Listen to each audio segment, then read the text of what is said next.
اب غور سے سننا، بہت سی چیزیں تمہیں اس واقعے کے اندر ملیں گی۔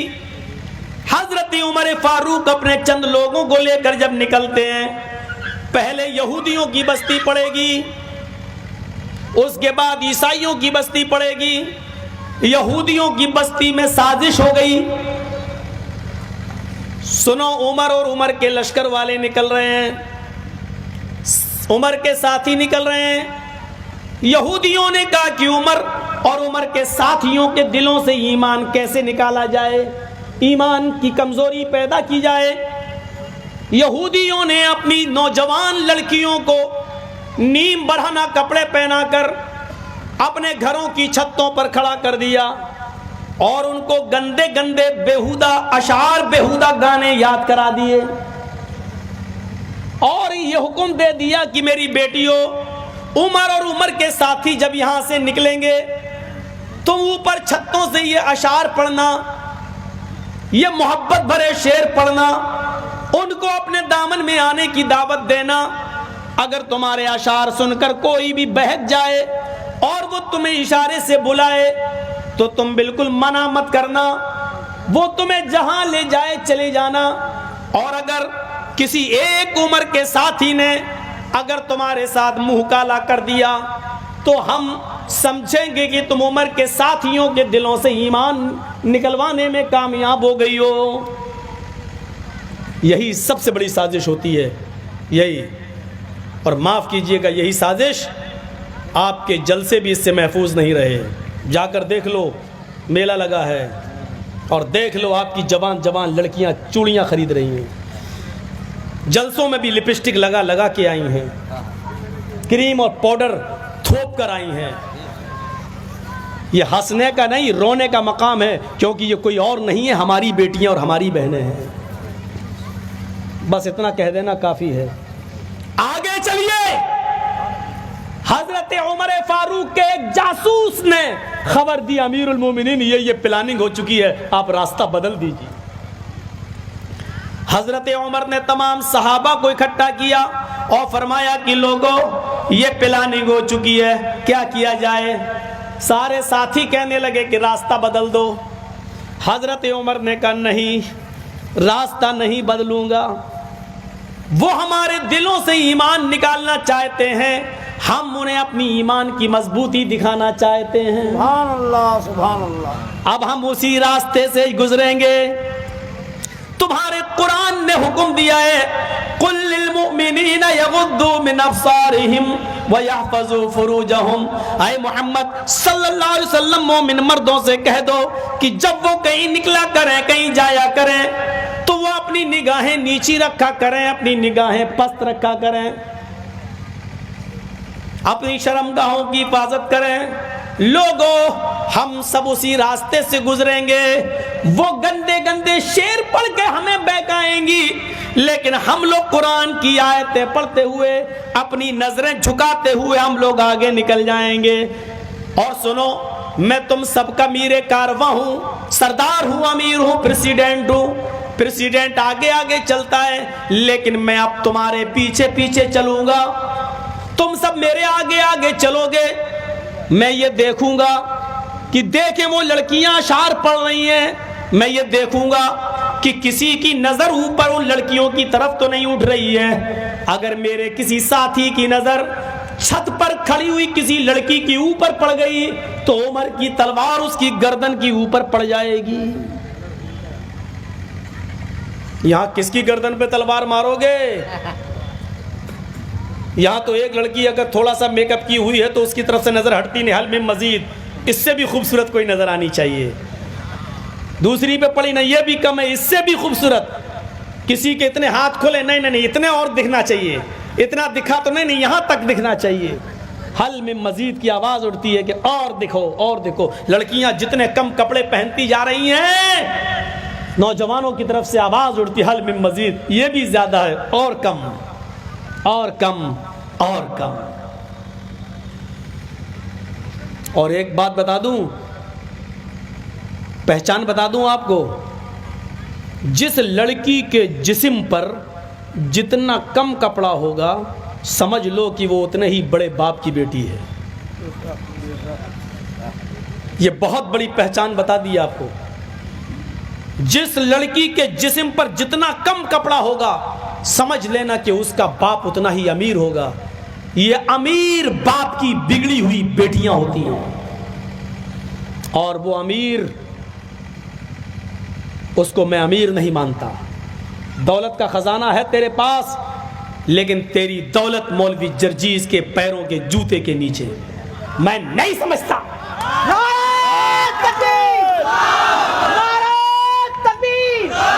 مولانا جرجیز انصاری صاحب, تو سب سے بڑا پھٹیچر باپ ہے, تو دنیا کا سب سے کنجوس باپ ہے جو اپنی بیٹی کو 5 میٹر کپڑا نہیں دے سکتا ہے.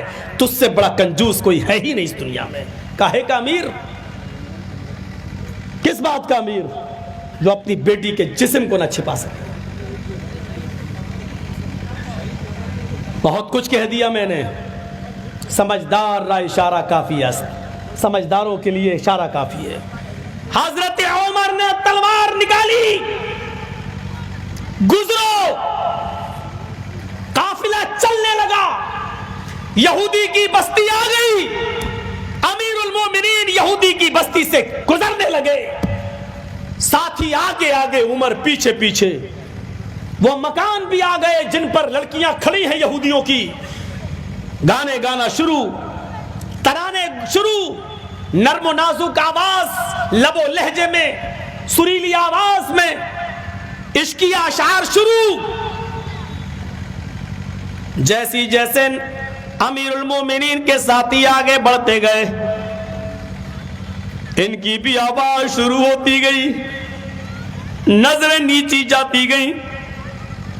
اور جب ان گھروں سے گزرے تو امیر المومنین نے کہا ابدؤ, تم قرآن کی آیت پڑھنا شروع کر دو, اور اتنی زور سے پڑھو کہ تمہاری آواز پر ان کی آواز مغلوب ہو جائے, تمہاری آواز غالب آ جائے. حضرت عمر فاروق کے ساتھی زور زور سے پڑھنے لگے, قل للمؤمنین یغضوا من ابصارہم ویحفظوا فروجہم.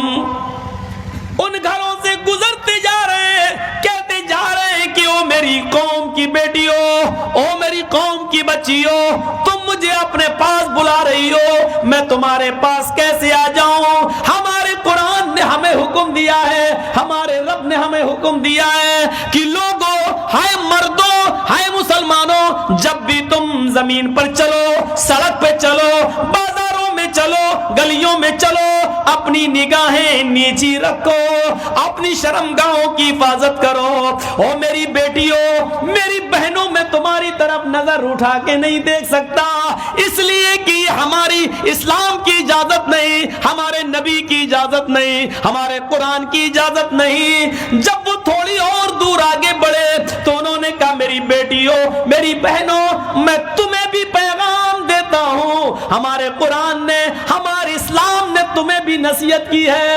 قل للمؤمنات یغضضن من ابصارہن ویحفظن فروجہن ولا یبدین زینتہن.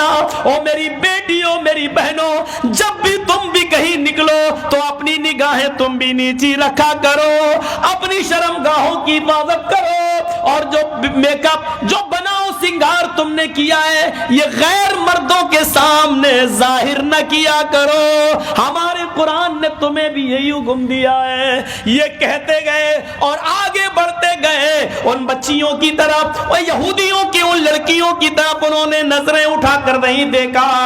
جب یہ آگے بڑھے اور تھوڑی دور آگے گئے, ان لڑکیوں نے اپنی چادریں اٹھائیں, اپنے جسم کو چھپایا, نیچے اتر آئیں, اور ساری لڑکیاں بھاگتے ہوئے کہنے لگی امیر المومنین اور ان کے ساتھیوں, مجھے اکیلے چھوڑ کر کہاں جا رہے ہو؟ میرے ماں باپ نے میری عزت و آبرو کا سودا کر دیا تھا, میرے ماں باپ نے میرے جسموں سے کپڑے اتروا دیے تھے, آپ نے ہمارے جسموں کی حفاظت فرمائی ہے. جس اسلام سے تم جڑے ہو اس سے مجھے بھی جوڑ دو, جس قرآن سے تم جڑے ہو اس سے مجھے بھی جوڑ دو, کیونکہ تم ہی وہ ہو جو اپنی بہن بیٹیوں کی حفاظت کر سکتے ہو.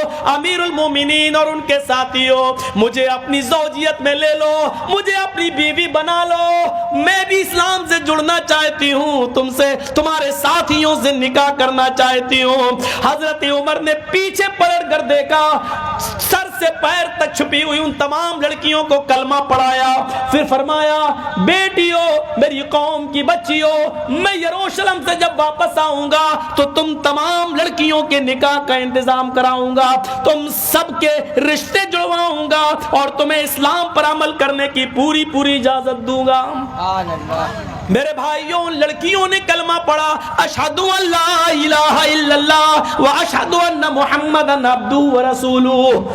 یہودیوں کی سازش ناکام ہوئی اور ان لڑکیوں کو اسلام کی دولت ملی. اب آگے چلیے, یہودیوں نے تو یہ سازش کی, یہودیوں کی بستی ختم, عیسائیوں کی بستی آتی ہے. یہاں ایک دوسرا منظر سامنے آتا ہے. جب عیسائیوں کی بستی میں امیر المومنین داخل ہوئے تو ظہر کی اذان کا وقت ہو گیا. صحابہ وضو بنانے لگے, مؤذن نے کھڑے ہو کر اذان دے دی, سب نے اپنی چادریں بچھائیں اور کھلے میدان میں نماز کی تیاری ہونے لگی. ایک عیسائی پادری آیا اور آ کر کہنے لگا, امیر المومنین آپ یہاں کیوں نماز پڑھیں گے؟ یہ میرا گرجا موجود ہے, یہ میرا گرجا موجود ہے, آپ یہاں نماز پڑھ لیجئے. حضرت عمر نے کہا نہیں, جس گرجا میں مورتی ہوتی ہے ہم اس میں نماز نہیں پڑھ سکتے ہیں, ہمارے مذہب میں اس کی اجازت نہیں ہے, تمہیں تمہارا گرجا مبارک ہو. اس نے کہا امیر المومنین آپ نے مجھے کوئی نئی چیز نہیں بتائی ہے, ہمیں معلوم ہے جہاں مورتی ہوتی ہے وہاں آپ نماز نہیں پڑھتے, ہم نے اپنے گرجا سے مورتی نکال لی ہے, جیسس کی, عیسیٰ مسیح کی ہم نے مورتی ہٹا دی ہے اور میں نے گرجا کو دھو دیا ہے, میں نے پاک چٹائیاں بھی بچھا دی ہے, آپ آئیے اور نماز پڑھ لیجئے. حضرت عمر نے کہا اب کوئی اعتراض نہیں ہے, جب مورتی نہیں ہے, زمین تو ساری کی ساری اللہ نے پاک کی ہے, بنائی ہے ہم سب کے لیے, اور اس پر پاک چٹائیاں بھی بچھی ہوئی ہیں, تو ہم تمہارے گرجا میں نماز پڑھ لیتے ہیں. حضرت عمر گرجا میں گھس گئے, صحابہ بھی گرجا میں پہنچ گئے. حضرت عمر امامت کے مصلی پہ آگے بڑھ گئے, آپ کے ساتھی آپ کے پیچھے کھڑے ہو گئے, اقامت کہہ دی گئی. حضرت عمر اللہ اکبر کہنے والے ہیں, اچانک آپ کے دماغ میں کیا آیا؟ آپ نے فرمایا ساتھیو مجھے اس گرجا میں نماز نہیں پڑھنی چاہیے, نکلو. سارے صحابہ نکل گئے. اس عیسائی پادری نے کہا امیر المومنین کیا ہو گیا ہے؟ کہا کچھ نہیں میرے بھائی, کچھ نہیں, بعد میں بتاؤں گا. اس کے بعد کھلے میدان میں گئے اور وہاں چادریں بچھا کر آپ نے وہاں نماز پڑھ لی. وہ عیسائی رونے لگا, آپ نے اس عیسائی کو, امیر المومنین نے اس عیسائی کو اپنے گلے سے لگایا, میرے بھائی تو کیوں روتا ہے؟ اس نے کہا کہ میں نے اپنا گرجا دھویا تھا, جیسس عیسیٰ کی مورتی بھی ہٹائی تھی, اسٹیچیو بھی ہٹایا تھا, مجھے خوشی ہوتی اگر آپ ہمارے گرجا میں نماز پڑھ لیتے, لیکن آپ نے اندر جانے کی بات بھی نہیں پڑھی ہے, آپ نے تو مجھے انسلٹ کر دیا, ذلیل کر دیا. حضرت عمر نے فرمایا نہیں, میں نے تمہیں ذلیل نہیں کیا بلکہ میں نے تمہارے گرجا کی حفاظت کی ہے, میں نے تمہارے گرجا کی حفاظت کی ہے, کیونکہ میں امیر المومنین ہوں. مجھے یہ ڈر لگا اگر آج میں نے کہیں تمہاری گرجا میں نماز پڑھ دی تو میرے انتقال کے بعد میں آنے والے مسلمان کہیں تمہارے گرجا پر مندر مسجد ہونے کا دعویٰ نہ کر دیں, کہیں یہ نہ کہیں کہ اس میں عمر نے نماز پڑھی تھی, یہ پہلے مسجد تھی, تمہاری گرجا کو کہیں گرا نہ دے. تمہیں بھی اپنے مذہب کے مطابق عبادت کرنے کا پورا حق ہے. اگر تمہارا گرجا گرایا گیا اور اس جگہ پر اگر مسجد بنائی گئی تو اس سے بڑا کالا دن ہمارے لیے کوئی نہیں ہوگا. ہم نے تمہارے عزت کو دھویا نہیں, ہم نے تمہیں ذلیل نہیں کیا بلکہ تمہارے گرجا کی حفاظت کی ہے, کیونکہ میں اس شہر کا, پورے عرب کا میں امیر المومنین ہوں, اس لیے میری ذمہ داری ہے کہ اقلیتوں کے اور جن کی سنکھیا کم ہے ان کی عبادت گاہوں کی حفاظت میں کروں. نعرہ تکبیر، عظمت صحابہ. عظمت مصطفیٰ نعرہ تکبیر. یہ اسلام نے سکھایا ہے, یہ عمر فاروق نے ہمیں بتایا ہے. اور مسلمانوں, میرا خطاب آج تم سے ہے. حضرت عمر کی اسی تعلیم کے مطابق میں تم سے گزارش کرتا ہوں, یہ چیز انڈیا ٹی وی والے نہیں دکھائیں گے. آپ کو یوٹیوب پہ ڈال کر عام کرنا ہے کہ جس بستی میں تمہاری تعداد زیادہ ہو اور تمہاری بستی میں ہندو بھائی کم ہو, سکھ بھائی کم ہو, جینی بھائی کم ہو, تو سنو, ہندوؤں کے مندر, جینیوں کے مندر, سکھوں کے گردوارے کی حفاظت کی ذمہ داری ہندوؤں سے زیادہ, سکھوں سے زیادہ, جینیوں سے زیادہ تمہارے اوپر عائد ہوتی ہے. تمہارے اوپر اس کی حفاظت کی ذمہ داری عائد ہوتی ہے. تمہیں سکھوں سے زیادہ ان کے گردواروں کی حفاظت کرنا ہے, ہندوؤں کے مندر کی حفاظت تمہیں ہندوؤں سے زیادہ اس مندر کی حفاظت کرنا ہے. جو ہوا ہے وہ ایک جانوریت تھی. دلی کے اندر کسی عبادت گاہ کو جلایا گیا, گرایا گیا, توڑا گیا, وہ حیوانیت تھی. ان کا تعلق نہ ہندو دھرم سے ہے, ان کا تعلق نہ مسلمان سے ہے, ان کا تعلق جانوروں سے ہے, حیوانیت سے ہے, دیش کے دشمنی سے ہے. اگر ان کے اندر انسانیت ہوتی تو کسی عبادت گاہ کو نہیں گراتے. بے شک بے شک بے شک. آپ سے میری گزارش ہے کہ حضرت عمر فاروق کے اس کارنامے کو یاد رکھنا, کیونکہ تمہارے نبی کی یہی شکشا ہے, تمہارے اسلام کی یہی دعوت ہے. میرے بھائیوں, اب سنیے آگے والی بات. بڑی گرم ہے چائے, کوئی بات نہیں, گرم اس لیے لائی گئی تاکہ گلا ٹھیک رہے.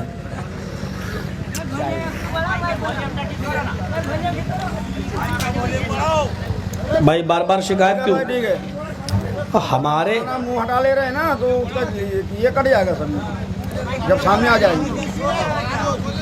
ایسا ہے, سنیے, میں منہ نہیں ہٹا رہا ہوں, میری بولنے کی سٹائل ہی ایسی ہے.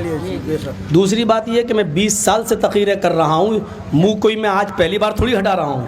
ہر جگہ کا مائک ٹھیک رہتا ہے, آپ کا منہ ہٹانے سے کیسے؟ یہ تو آپ کے مائک میں کمی ہے. مائک تو وہ ہوتا کہ ایسے کروں تب بھی آواز جائے, ایسے کروں تب بھی آواز جائے. اگر شاعر صاحب ہوتے یہ مائک میں نہیں پڑتے. اب کوئی چپکا کے اب اس کو چما لے کے تو نہیں کر سکتا ہوں نا, ایسے ہوں بولوں تو کیا فائدہ ہوگا, رہنے دیے. تو میرے بھائیوں, ہماری اس بات کو ذرا یاد رکھیے گا, یہ پیار دوسروں کی عبادت گاہوں کی حفاظت بھی اسلام سکھاتا ہے. اسلام, اور آپ ایسا کر کے دکھائیے. جتنی نفرتیں پھیلائی جائیں آپ اتنی ہی محبت کا پیغام دیجئے. یہ فیکٹ ہے, یہ حقیقت ہے. یہ دشمن بھی جانتے ہیں کہ نفرت کبھی محبت سے جیت نہیں سکتی. نفرت کبھی محبت سے جیت نہیں سکتی. محبت چند دن مجبور تو ہو سکتی ہے لیکن ہار نہیں سکتی. کیسے ہار جائے گی؟ ہاریں گے نفرت کرنے والے. کہو انشاءاللہ. نفرتیں پھیلانے والے کہو انشاءاللہ. الٹی گنتی اب ان کی شروع ہو چکی ہے اور انشاءاللہ ہو کر رہے گی. انشاءاللہ. ہم بھی دعا کرتے ہیں کہ بار الہ, دیکھیے ہم دعا بہت کر رہے ہیں لیکن چبھے گی. کیوں؟ چور جس کے اندر ہوگا اس کو چبھے گی. زور سے کہیے گا آمین. ابھی نہیں, جب ہم دعا کریں زور سے کہیے گا. دعا کریے, اے اللہ ہمارے اس ملک کے اندر, ہمارے بھارت کے اندر ان لوگوں کو دیش کی ذمہ داری دے جو اس دیش کے اندر محبت کا پیغام بھر دیں. آمین. اے اللہ تو ہمارے اس ملک کے اندر ان لوگوں کو اقتدار دے دے, ان لوگوں کے ہاتھ میں اس ملک کی باغ ڈور دے دے جو ہندو, مسلمان, سکھ, عیسائی, جینی, بدھسٹ سب کو بھائی بھائی سمجھ کر سب کو لے کر چلیں. آمین. اے اللہ یہ تہجد کی نماز کا وقت ہے, دعا کی قبولیت کی گھڑی ہے, اس میں یہ بھی دعا کریے, اے اللہ تو ان لوگوں کو تباہ و برباد کر دے, نیست و نابود کر دے جو اس دیش کی ایکتا اور اکھنڈتا کو توڑ رہے ہیں. اے اللہ تو ان لوگوں کو برباد کر دے جو اس دیش کے بھائی چارے کو مٹا رہے ہیں. اے اللہ تو اس دنیا کے اندر ایسی دردناک اور کتے کی موت ان کو دے جو ہم ہندو اور مسلمانوں کو, سکھ اور عیسائیوں کو آپس میں لڑانے کا خواب دیکھ رہے ہیں. اللہ ایسی موت دے کہ ان کی آنے والی نسلیں بھی پیدا ہونے سے پہلے ان کی روح بھی کانپ جائے, جو لوگوں کے لیے نشان عبرت بن جائے. میں سمجھتا ہوں کہ میں نے یہ دعا کوئی خراب دعا نہیں کی ہے. اب جس کے دل میں چور ہوگا وہ کہے گا کہ ہمارے اوپر کہی گئی ہے, اور جو کہے ہمارے اوپر کہی گئی ہے سمجھ لو کہ وہی لڑا رہے ہیں اس دیش کو. سمجھ لینا کہ وہی اس دیش کو لڑا رہے ہیں, وہی اس دیش کو نقصان پہنچانا چاہتے ہیں. ہم سے ہمارا دیش مت چھینو. میں آپ سے والہانہ امید کرتا ہوں. اب سنیے آگے. حضرت عمر روتے ہوئے کہتے ہیں عیسائی سے, پادری سے, ہم نے تمہاری گرجا میں نماز نہ پڑھ کے تمہیں ذلیل, تمہیں انسلٹڈ نہیں کیا ہے, بلکہ ہم نے تمہاری گرجا کی حفاظت کی ہے. جب گرجا توڑ کر مسجد نہیں بنائی جا سکتی ہے تو مندر توڑ کر مسجد کیسے بنائی جا سکتی ہے؟ اسلام صاف کہتا ہے جس مندر کو توڑ کے مسجد بنائی گئی وہاں ہماری نماز ہوگی ہی نہیں, ہوگی ہی نہیں, نہیں ہوگی. ہمیں خوشی ہے سپریم کورٹ کا فیصلہ ہم نے مانا, دیش میں امن, سپریم کورٹ کا فیصلہ کیوں نہیں مانیں گے, مانا, تسلیم کیا. لیکن خوشی اس سے بڑھ کر یہ ہے کہ سپریم کورٹ نے یہ کہا کہ مندر توڑ کر مسجد نہیں بنائی گئی تھی. جو الزام ہمارے اوپر لگتا تھا وہ دھل گیا. ہم یہی چاہتے تھے. اب تمہیں مل گئی کورٹ کا آدیش, لے لو بھائی, لے لو بھائی, لیکن ہم قیامت کی صبح تک اس کو مسجد مانتے ہیں, مانتے رہیں گے. کیونکہ سپریم کورٹ نے کہا ہے کہ 1947 کو مسجد تھی, 1949 تک مسجد رہی. تو جب کورٹ نے اس کو مسجد مانا تو ہم کیوں نہیں مانیں گے؟ ہاں اب اس میں تمہیں مل گئی, کوئی بات نہیں, آپ رہیے, بنائیے, شوق سے جو کرنا چاہو کرو. ہم بھی اس کو مسجد مانتے ہیں اور مانتے رہیں گے, یہ ایک الگ بات ہے. چلو میرے بھائیوں, اب حضرت عمر فاروق آگے بڑھے. امیر المومنین اب یروشلم کی طرف جا رہے ہیں. حضرت عمر جس اونٹ کے اوپر بیٹھتے تھے وہ اونٹ ان کا خادم اسلم چلاتا تھا. یہ طے ہوا تھا 1 میل تم پیدل چلو گے, میں اونٹ کے اوپر بیٹھوں گا, اور 1 میل میں اونٹنی کی لگام پکڑوں گا, تم اونٹ کے اوپر بیٹھو گے. غلام کو کہا نہیں نہیں آپ امیر المومنین ہیں, تو کیا ہوا, تم تھکو گے, تم پریشان ہو جاؤ گے, تم ہی چلاتے رہو گے اور میں بیٹھا رہوں گا. نہیں, یہ ہمارے نبی نے فرمایا اپنے غلاموں سے اتنا کام نہ لو جو وہ اٹھا نہ سکے. ہم تم سب برابر ہیں, یہ ہمارے نبی کی تعلیم ہے. غلام اور امیر سب برابر ہیں, آقا اور غلام سب برابر ہیں. 1 میل عمر بیٹھتے تھے, 1 میل ان کا غلام بیٹھتا تھا. غلام بیٹھتا تھا تو عمر اونٹ کی لگام پکڑتے تھے, اور عمر بیٹھتے تھے تو ان کا غلام. اسی حال میں بیت المقدس آ گیا. بیت المقدس اور بیت المقدس پر یروشلم کے اندر تمام یہودی اور عیسائی کھڑے ہیں. آج عمر کو دیکھنا چاہتے ہیں کہ کون ہے مسلمانوں کا قائد, کون ہے مسلمانوں کا لیڈر, کون ہے اسلام کا ہیرو. آج دیکھیں کون ہے جس نے چپے چپے پر اسلام کا جھنڈا لہرا دیا. وہ دیکھنا چاہتے تھے, لائن میں کھڑے ہیں, دیکھنا چاہتے ہیں. لیکن اتفاق دیکھیے, جب یروشلم آیا, بیت المقدس آیا, 1 میل رہ گیا, حضرت عمر فاروق کی اونٹ سے اترنے کی باری آ گئی اور لگام پکڑنے کی باری آ گئی, اور ان کے غلام کو اونٹ پر بیٹھنے کی باری آ گئی. الٹا. اب حضرت عمر نے کہا آہاں روکو. غلام کہتا ہے چپ بیٹھ, 1 میل لے چلوں گا میں. حضرت عمر نے کہا اونٹ روکو. غلام کہتا ہے امیر المومنین آپ لگام پکڑیں گے میں بیٹھوں گا, لوگ کیا کہیں گے, آپ کی عزت کا جنازہ نکل جائے گا. حضرت عمر نے کہا اگر میں اونٹ کے اوپر بیٹھا رہا اور تو لگام پکڑا رہا تو اسلام کا جنازہ نکل جائے گا. سبحان اللہ. میری عزت کا جنازہ نکلتا ہے تو نکل جانے دے, اسلام کا جنازہ نہ نکلنے پائے. روک. اس نے کہا نہیں روکوں گا, امیر المومنین آپ بیٹھے رہیے, آپ امیر ہیں, آپ اس حال میں. حضرت عمر کود گئے, ہٹ ہٹ چل چل میرا حکم ہے, چل بیٹھ اوپر. بیٹھ گیا. اب بات کیوں نہیں مانے گا؟ امیر المومنین اچھا نہیں لگ رہا. اچھا ہم تم دونوں پیدل چلیں. کیوں؟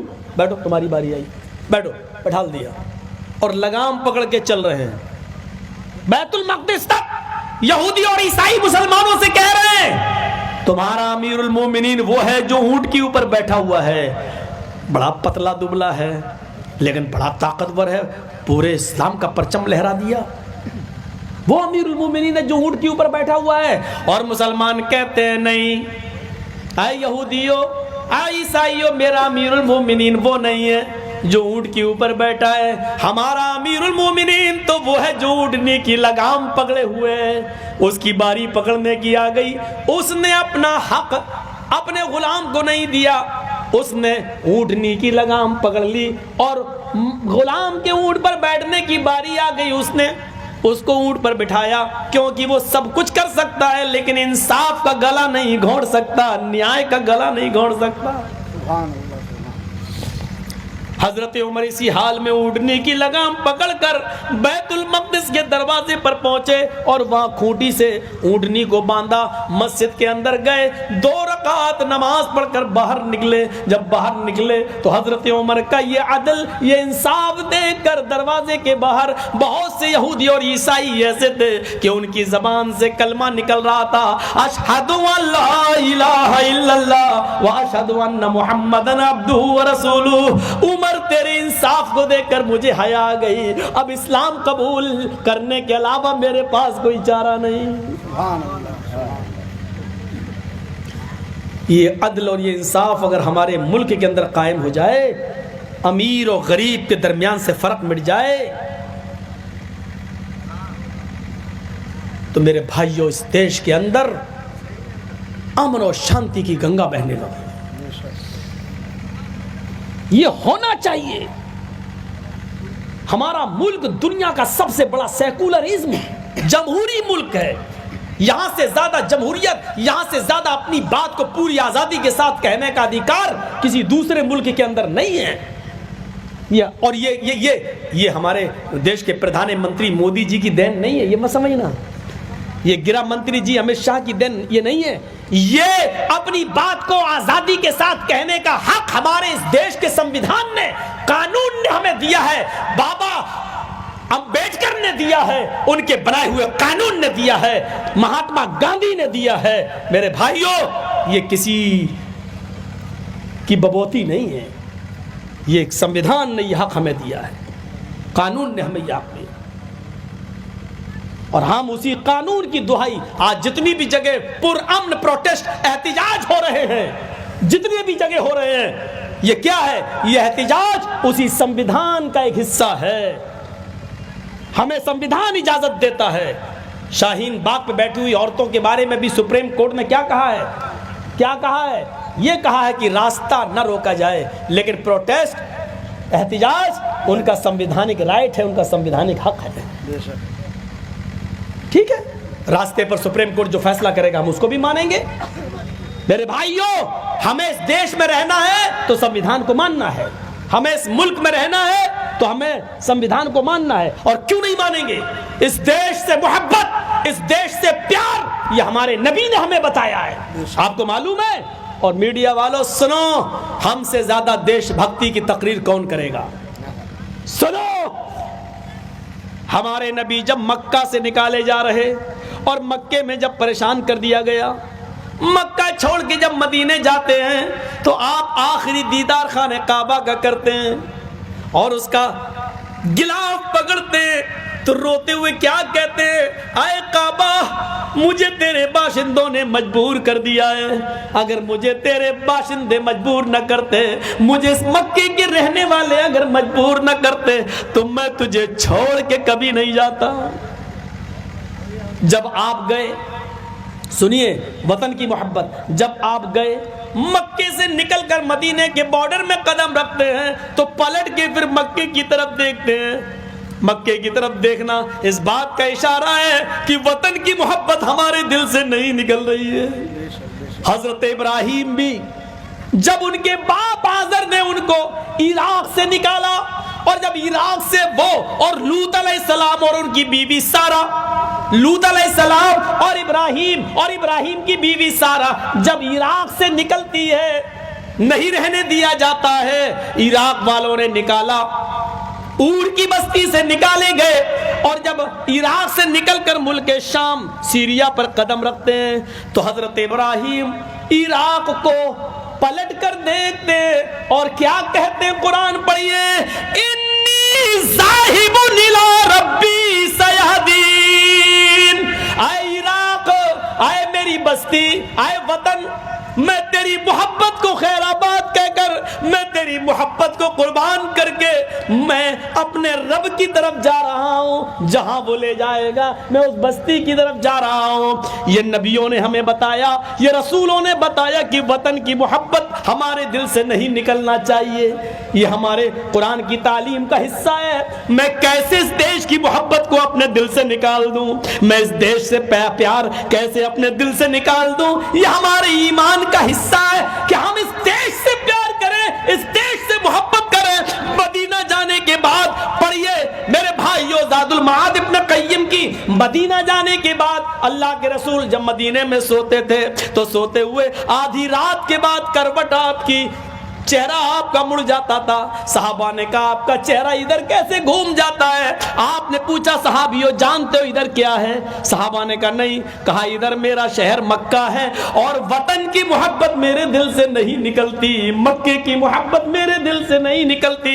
میرے بھائیوں وطن سے محبت کرنا یہ ہمارے نبی نے ہمیں سکھلایا ہے، یہ اسلام نے ہمیں بتایا ہے، اس لیے اس وطن سے ہمیں اور آپ کو سب کو پیار کرنا چاہیے، محبت کرنا چاہیے۔ اس لیے یہ بھی گزارش ہے آپ سے کہ پروٹیسٹ احتجاج کرو تو پرامن کرو، لیکن دیش کی سمپتی کو نقصان بھی نہیں پہنچنا چاہیے، توڑ پھوڑ بھی نہیں ہونی چاہیے، اس لیے کہ یہ دیش ہمارا ہے اور دیش ہمارے گھر کی طرح ہے اور اپنے گھر کو کوئی نقصان نہیں پہنچاتا۔ میرے بھائیوں ہمیں اور آپ کو اس دیش کی سمپتی کو نقصان نہیں پہنچانا چاہیے، جو اس دیش کی سمپتی کو نقصان پہنچاتا ہے گویا کہ وہ اپنے گھر کو نقصان پہنچا رہا ہے، اپنے گھر کو